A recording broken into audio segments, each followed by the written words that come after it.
வணக்கம், உங்கள் தமிழ் சேனல். ஏன் விரல்களையும் குவித்து உணவு உண்கின்றோம் என்று என்றைக்காவது யாராவது நினைத்து பார்க்கின்றோமா? விரல்களையும் ஒன்றிணைத்து உணவு உண்பதுதான் காலம் காலமாக நாம் வழக்கத்தில் கொண்டுள்ள ஒரு பழக்கம். உலகத்தின் பல இனத்தை சார்ந்தவர்கள் இந்த பழக்கத்தை கடைபிடித்து வந்தாலும் இந்தியர்களான நாம் தொன்று தொட்டு இந்த பழக்கத்தை கையாள்கின்றோம். ஆனால் தற்போதைய காலத்தில் மேசை கரண்டி முள்கத்தியை பயன்படுத்தி உணவு உண்பதன் மூலம் கிருமிகள் அண்டாத உணவை உண்பதாக நாம் எண்ணிக்கொள்கின்றோம். இதனால் கைகளில் உணவை எடுத்து உண்பதை தவிர்த்து வருகின்றோம். ஆனால் கைகளில் உணவு உண்பதற்கு பல காரணங்கள் இருக்கின்றன என்பதை நாம் மறக்கின்றோம். காலம் காலமாக இந்த முறையில் உணவு உண்பதற்கு என்ன காரணம் என்று பார்ப்போம்.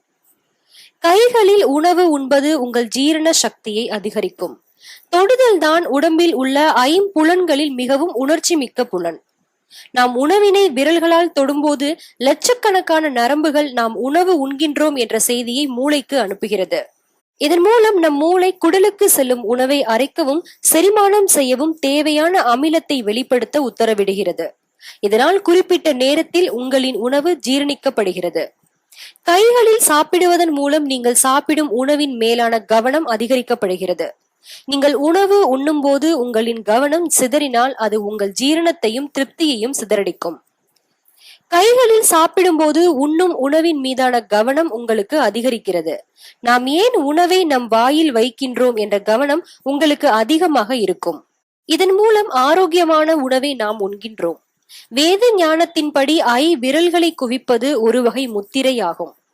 இந்து சமயத்தில் பல முத்திரைகளின் பயன்பாடு நம் அன்றாட வாழ்க்கையில் பயன்படுத்தப்பட்டு வருகின்றன. விரல்களை ஒன்றாக குவிப்பதும் ஒரு முத்திரைதான். விரல்களும் பஞ்சபூதங்களை குறிக்கின்றது. கட்டை விரல் ஆகாயமாகவும், ஆள்காட்டி விரல் காற்றாகவும், நடு விரல் நெருப்பாகவும், மோதிர விரல் நீராகவும், சுண்டு விரல் நிலமாகவும் குறிப்பிடப்படுகிறது. இந்த 5 விஷயங்களும் சமநிலையில் இருக்க வேண்டும் என்பது மிகவும் அவசியமாகும். நாம் விரல்களையும் குவித்து உணவு உண்ணும் போது இந்த 5 விஷயங்களும் உணவின் மூலம் நம் உடலுக்கு சென்று நம்மை ஆரோக்கியமாக்குகிறது. இனி விரல்களையும் குவித்து உணவு உண்பதை வழக்கமாக கொள்வோம். ஆரோக்கியமாக வாழ்வோம்.